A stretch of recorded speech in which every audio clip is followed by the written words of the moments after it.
sorry. Oh, yeah, Alan, what's wrong? I didn't know you.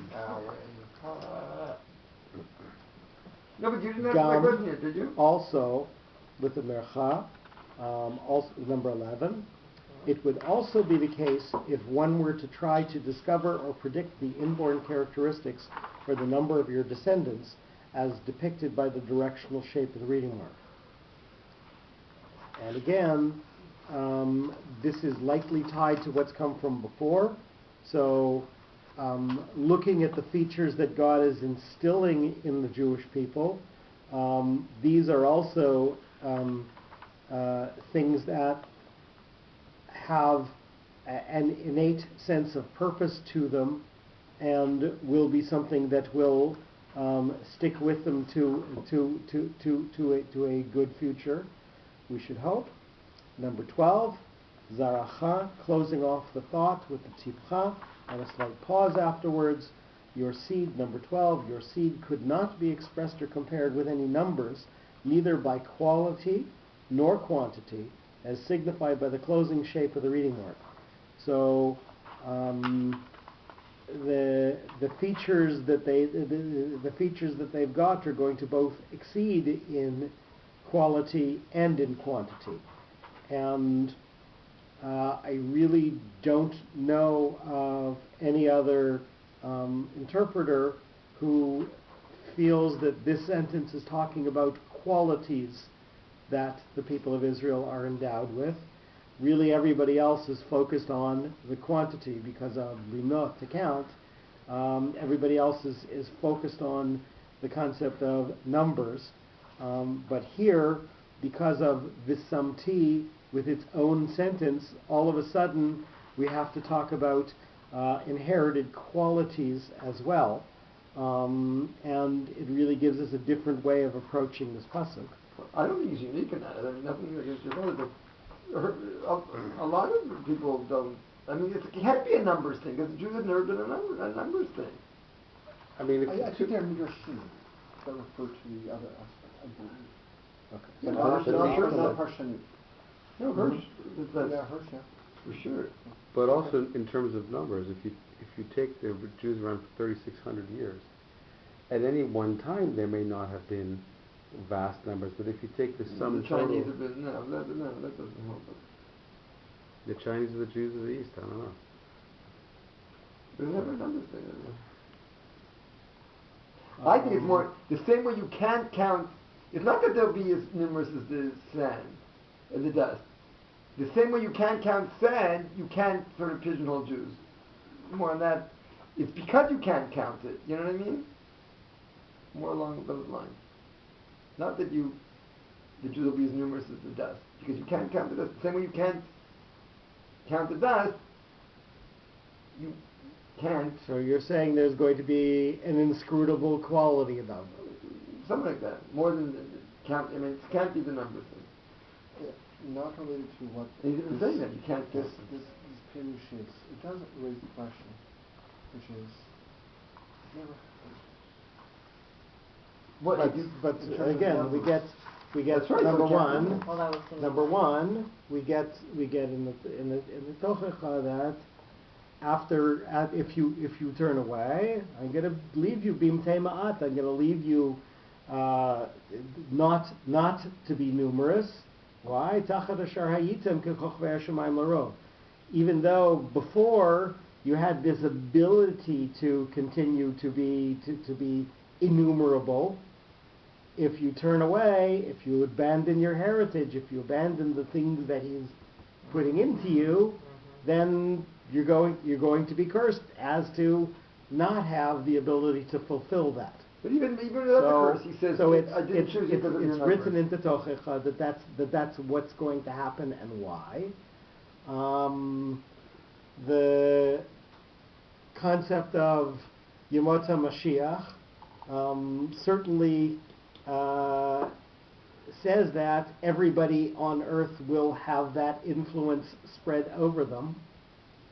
So at least the internal characteristic that you're trying to convey will eventually be conveyed to all of humanity. But again, do you want any argument for this? Ultimately that's a finite. So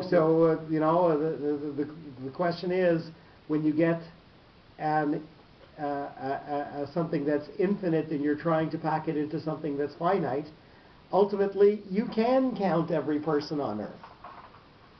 So the question is, how does the infinite fit into the finite? And that's part of sort of the mysteries that we deal with when we go to all of the realms that we posit are above this one.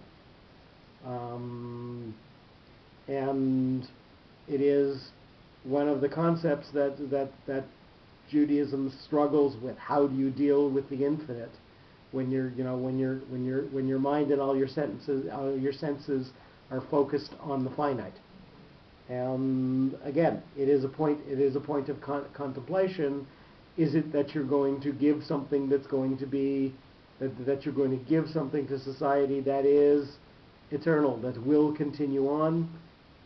That seems to be one of the most pleasing answers, because conceptually you can understand that you're putting a finite characteristic into time, and therefore it has the ability to become infinite because time is infinite.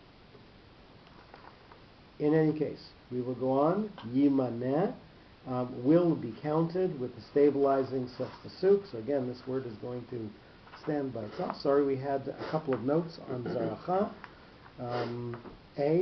There is another indication that the sons of Abraham are beyond influence of stars and astrological prediction.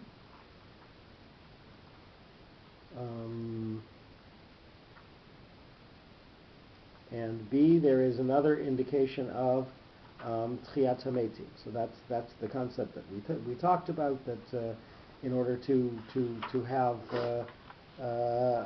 a number that cannot be counted, you have to project it into time or into something that is unnatural, or into something that is beyond the regular workings of the world. And number 13, the numerical quantity of your seed and their potential volume will be counted only by comparison to dust, not by an absolute value. So here again, we're saying that we have to manage to squeeze an infinite into a finite, and we have to struggle with a way to allow that. So the counting is not a physical counting; it is an influential counting, or a metaphysical counting, or a counting within time, or a counting based on things that go outside of the system, and rather than being within the system, and that's the only way you can manage to get it infinite into a finite. There's another example of the nikudot, or tamim, making something a negative into a positive, changes the meaning. Because it stops and then it's yimaneh. It will indeed be counted. Right? But rather than it's impossible again. And again, that places it into time. Right. Yimaneh will be counted in the future, and time is an infinite. So you've taken the ability to say, well, over time, which isn't going to end, then you do have the ability to remain infinite if you remain throughout time. And as we read through the sentence, we'll notice that the samtiyat zaracha, the qualities that are going to be put into the Jewish people, ka'afar ha'aretz, that first afar is going to be sort of this denigrated sense of the word afar. And then Asher flips that all around. Asher says is going to stand alone because of the psika afterwards, and it's going to say that there are good qualities, in fact, in being in dust. And when you get to the word ish, you're going to notice that that's going to be something that goes back down to the ground. The note is going to take you down, down, down, and down. Limnot et afar haaretz, that phrase is going to stand alone, because you're going to have man who is finite being put against the concept of trying to take this finite and squeeze it into the infinite. Gam zaracha, your seed who are going to have this infinite in them, yimaneh, are going to in time achieve this. So we'll try and see all of that as we separate out the phrases. V'samti et zaracha ka'afar haaretz asher im yuchal ish limnot et afar haaretz gam zaracha yimaneh. The cracking voice of the bar mitzvah boy. Is this one of the reasons also we don't try? I know it was mentioned earlier with the shekel, the half shekel. That's how they do the counting of the people. But if it's going to be infinite, so we're not even going to try to count. So could that be another reason why we don't count people? I have 5 grandchildren. We don't. Because we actually. So there are multiple answers given to that, but by giving a finite quantity, you are not estimating quality, and therefore you might feel that your power, your strength comes in the quantity rather than in the quality. So you have to respect all of the qualities. And by counting, you only respect the quantity. Right. So yes, that is part of that thought, and that is one of the answers that is given as to why we don't count. And we will go on. 1317, the bottom of page 42. Kum, get up. So this is a yativ, and remember, it looks like a mapach, but in fact it has a different placement and a different role. Yativ sits before the very first letter of the word, focuses us backwards, and pauses afterwards. Number 1, get up, be alert, and demonstrate courage to qualify for receiving land. One cannot be passive and achieve hegemony over territory. He must be able to defend it and withstand struggles for its existence and prosperity, as indicated by the shape of the reading mark. So again, I think we truly are focused back here, and we're saying, Avram, your children are going to get all this, and you're going to get all this, but you have to act. You can't just expect it to come down to you. You truly have to make this future happen rather than let it happen to you. Hithalech, explore, with a munach, so this is separated out from what's come from before and focusing us forward onto what's going to go after us. Explore it and add certain characteristics connected with the ground, along with its surrounding, indicating acceptance of ownership and sovereignty, and compare that to the procedure of Kabbalat Kinyan, accepting a buy, taking ownership of something, as shown by the shape of the reading mark. So Avram's taking ownership and expressing sovereignty is going to imbue that land with different characteristics, and they are going to be there from the point his influence spreads over them from that point on. Ba'aretz, on the land, with a 2-part katon on it. By moving on the land, you shall demonstrate that you walk there freely, like in your own garden or in your own private house, as pointed out by the bipartite shape of the reading marks. Even though it's public land, by you walking around it, you are going to elevate it and give it your influence. Le'orka, for its length, with a tipcha and a pause afterwards, focusing us backwards and pausing slightly afterwards. By going in one direction of the country, it shall be symbolic for its length, as referred backwards by the directional shape of the reading mark. So Avram is going to define the borders of the land, and when he stops going in that direction, that's as far as it's going to go. Ule rochba, and for its width, with the stabilizing at nachta. However, by advancing in a perpendicular direction, it shall have symbolism for the depth of the land and its width by the stretch of its unlimited surface as expressed by the stabilizing shape of the reading mark. So even though there are going to be physical geographical limits, there are not going to be spiritual and influential limits. So you're going to have defined borders and yet infinite ability to influence. Key, with a mercha, so lightly connected to what's come from before, but mostly moving us forward into what's going to go afterwards, because of your walking on the ground of your country, you shall not approve blindly the acceptance of the assigned land, similar to taking a wife, kiddushin, as noted by the directional shape of the reading mark.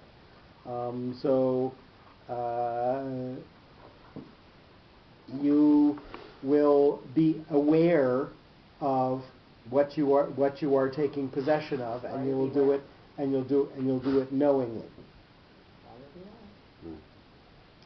Lecha, for you, for the tipcha, closing off the phrase and pausing slightly afterwards. What I apportion for you is meant to meet your temporary needs. However, your descendants, as your beneficiaries, are also included in the deal, and they shall receive land of their choice according to their requirements, as suggested by the closing shape of the directional reading mark.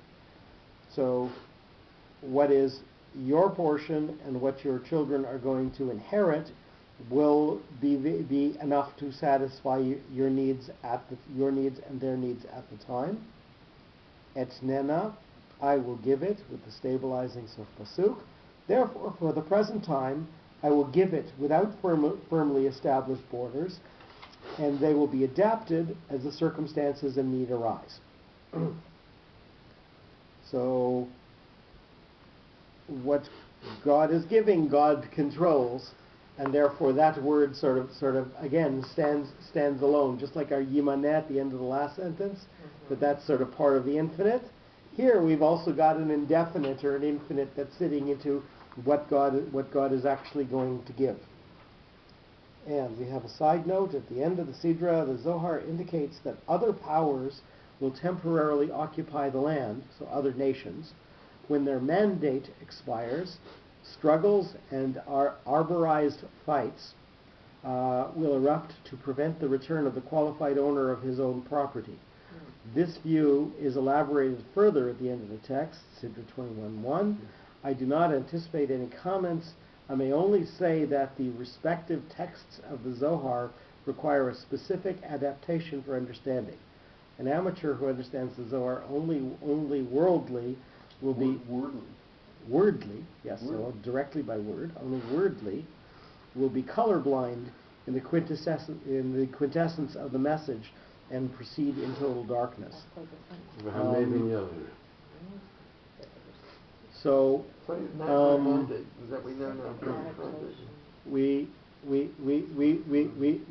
learn here that this text was written in a linear fashion.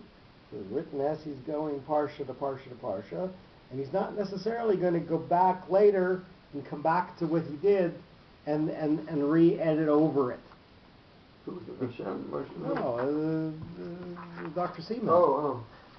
That he's looking at this and he knows he's going to say something later, but he's not going to prejudge his comments. He's going to wait until he gets there, and then he's going to make his comments apropos at that moment. And what he says that he's also he's referring to the British mandate. Right? He's alluding to the British. Their mandate, right? Capital letter M. Right? I don't think that's a mistake. I think he is deliberately using that word, but again, when he talks later on to Avram and to Yitzchak and Yaakov, he says Kilo Shalem Avon HaMoreh Heina, and so on. So you can't have the land right yet, because they haven't finished doing what they're doing here.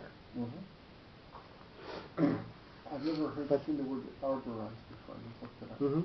Well, It means all right. branching, Mhm. branching Yeah. in many directions. Meaning, I guess picking fights in every direction he possibly can in order to. Mm-hmm. Kind of like we have today. We don't pick the fight. No, I'm saying that they manifest themselves in every You heard imaginable. what did you hear? And we're going to read through the sentence, and as we read through it, we're going to notice that first word sort of stands alone. Avram's circulating within the land, and the length is going to be a geographical definition, and the width is going to be a spiritual definition, so they're going to sit apart from each other. And ki lecha, for you, what's reserved for Avram and his progeny is going to be separated out from what God is actually going to give them. Etnena stands alone. Don't forget antenna. Kum hithalech ba'aretz liorka u'lerachba ki lecha etnena. And I think we'll do at least one more sentence so that we can come to the end of this thought. We're at page 43 at the bottom. The end of the chapter as well, one more plus. Yeah, that's what I'm saying. Vayahal, and he pitched tents with a munach, distinct from what's come from before, but mostly moving on to what's going to go afterwards. By walking in two perpendicular directions, Avram demonstrated acceptance of the title to the land, and he pitched tents. Yet he expressed the transitional character of occupation, like the instability of the dwelling structures, as indicated by the shape of the reading mark. So Avram is going to make temporary structures in all of these places to realize that his dominion over the land is going to be temporary, but there has to be a way to transmit this down to his progeny as well, that they are going to eventually inherit. Sure. Avram, yeah.